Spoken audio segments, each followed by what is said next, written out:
So in this segment, we're going to be talking about Theresa May warning that Brexit is undermining the union, which is true. It is, and we'll talk in this article why. So it's a bit janky because of the way the stupid banner is on the Independent website, but yeah.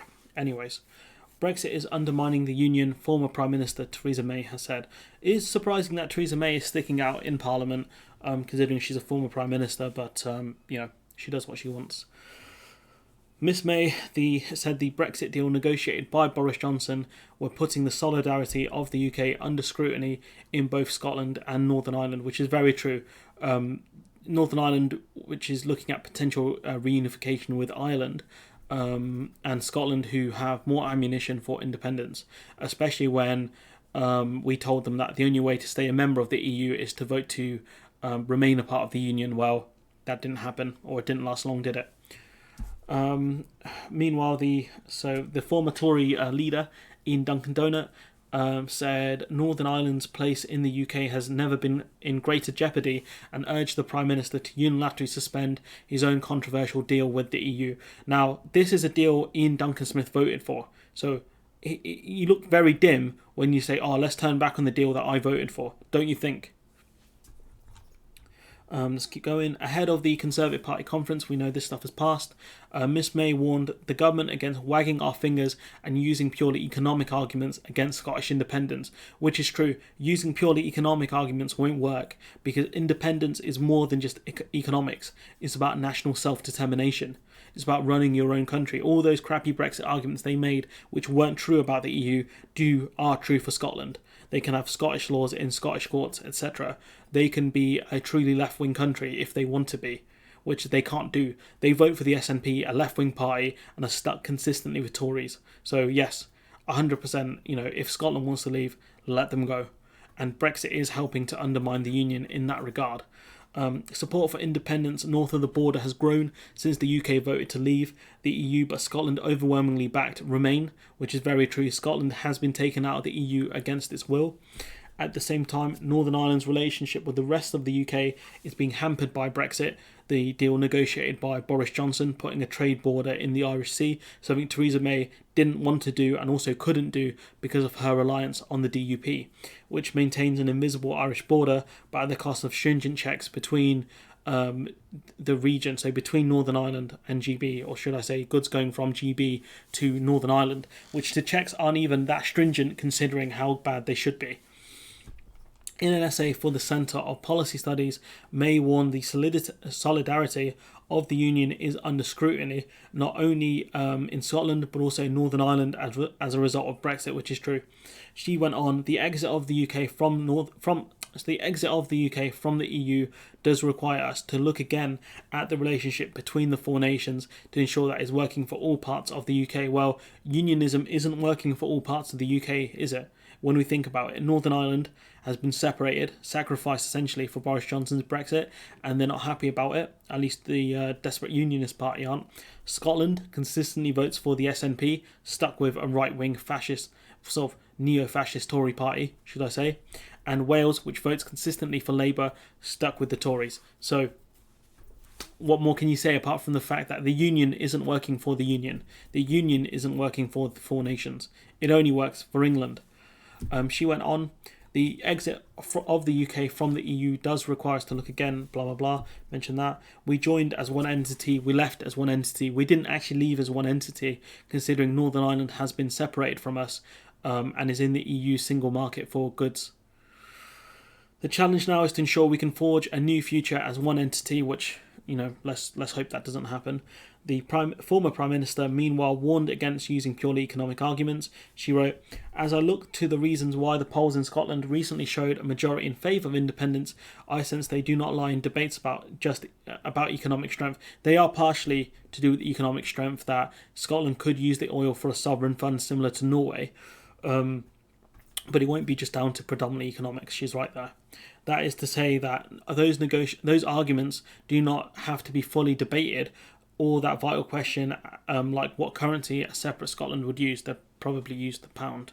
Or if they wanted to join the EU, they could they would be pushed to use the euro, but it's really, I think it's up to them, considering certain EU countries don't use the euro anyways. This is not to say that those arguments do not have to be fully debated, or that vital questions like what currency a separate Scotland would use. Rather, I think the reasons lie in more tangible issues like identity and a desire for greater respect and recognition, something Scotland hasn't been getting for a long time now. She added, we in England certainly should not wag our fingers at Scotland and tell people there they could not exist without us, which is true. If you tell people that, you're going to make them more likely to want to go. Could you imagine being told you can't function without us, and then Scotland turn around and say, fine, let's see then. Put your money where your mouth is. Let us go. We'll see how bad independence is. It came as Duncan Smith urged Johnson to trigger Article 16 to unilaterally suspend the protocol, which, go on, do it then. Trigger a trade war. Let's go. He wrote in the Tory graph, as a result of the dangerously and deeply divisive Northern Ireland Protocol, which the government signed up to, which the government made a mistake of signing up to, because if we didn't do that, we would have had either no deal or a second referendum. Let's not forget the situation the country was in. Boris Johnson with a minority government. This guy, he's trying to rewrite history. Don't let him do it. The government made the mistake of signing up to the Northern Ireland Protocol. Well, you guys said it was a great deal and you voted for it. So are you saying, were you stupid? Were you duped when you signed this? In short, we all travelled to Manchester for the first face-to-face conference, blah, blah, blah. So I didn't think I would have to look at the map again, but here we are. So if we look at a map here, the trade border is here in the Irish Sea. And if Scotland did rejoin the EU and there was a hard border in Scotland, where is that border? Give me one second. Leeds, it should be somewhere around here. Newcastle, there it is. This is the border here. If there was a hard border between Scotland and England, let's not forget here, the UK can't do export checks for goods coming in from the EU, right? Coming in from France or the Netherlands or from Denmark, etc. So there's no way the UK are going to have the customs agents and officers, to do checks amongst a potential hard border within Scotland. Yes, Scotland would have to get the customs agents and officials to do them, to do checks from goods going from England to Scotland. But what will happen is you're just going to reroute trade routes again. We've already seen the EU do this. Ireland has become the new land bridge of goods going in from sort of the EU countries. So EU countries, obviously Ireland. I keep saying it like an idiot, which obviously Ireland is a member of the EU. Goods coming in from sort of France, they go through Ireland into GB. That's a potential avenue. We've seen goods going to Northern Ireland that I checked that go through Ireland into other EU countries. Ireland is de facto the new land bridge that the UK was. We've seen goods that used to go from Ireland and Northern Ireland through England and Wales into, say, France via Dover and Calais, go around through a ferry instead. So they'll go, say, from Dublin, they'll go around and they'll go through to potentially here in northern France, maybe to Spain, to these ports here, or Portugal, or wherever they need to go. So essentially what will happen is you'll see less trade go through this area to go to Scotland. So you'll see less trade go from Dover and Calais, right, and they'll go around England essentially. They might go around this way if you can follow the mouse, up towards Scotland directly. They might reroute trade, so more trade will be done through these northern German ports, or maybe more trade will be done from Denmark essentially, for goods going to Scotland directly. They'll go through that way, or they might use Ireland as a land bridge. So if you wanted to export goods directly to Scotland, for example, you might go, say, from this port here in Brest up to Ireland. You might go to this port here, Waterford, up through Northern Ireland via lorries, and then you would take a ferry and you would ship those goods here. I think there's munitions in this water actually, but you could go up around here, for example. Or where's that border gone? You can go up around, so I'm really bad at geography, up around this area. So you can take the ships from Northern Ireland up to Troon.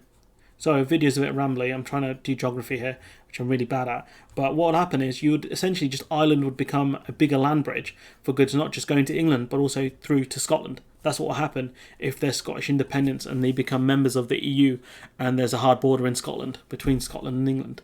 That's what will happen. So it's not a disaster class. It's not going to be that bad for Scotland, and at least they'll get the governments they voted for.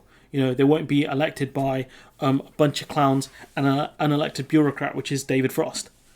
But yeah, anyways, if Scotland want to be independent, if that's what the people of Scotland want to happen, then let them have it. Let them have independence. And if it's as bad as you say it's going to be, let them do that on their own. Let them make their own bad decisions, because that's what we've done with Brexit. The EU let us do Article 50. The EU let us leave the Union. We weren't forced to stay. They said, go if you want. We went, and we've seen the price that we had to pay for Brexit, and it's only going to get worse. So if it's going to be bad for Scotland, let them go. If not, all you're doing is prolonging the inevitable, which is you're going to make the Scots more likely to want to leave, and you're going to cause more dissent in the Union, especially because the Scots wouldn't mind having the deal Northern Ireland have, which is having free access to the EU's customs union and single market for goods. The Scots would love it. That's one of the arguments they made. There was a guy, I think, in Scotland complaining about the Northern Ireland... there was an Irish person complaining, a person in Northern Ireland complaining about the Northern Ireland Protocol, when there was I think it was a farmer in Scotland said, we would love to have the deal that Northern Ireland has, because it gives you much more access. Fair enough, Northern Ireland have lost access to England and Wales and Scotland, but they still have access to the EU 27. Scotland doesn't have that. They don't have access to the EU 27. They only have access to England and Wales. They don't even have access to Northern Ireland.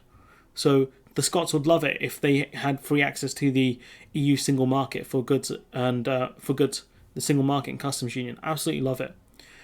But sorry, got a bit rambly there towards the end. Always struggle with geography, mainly because I don't know anywhere.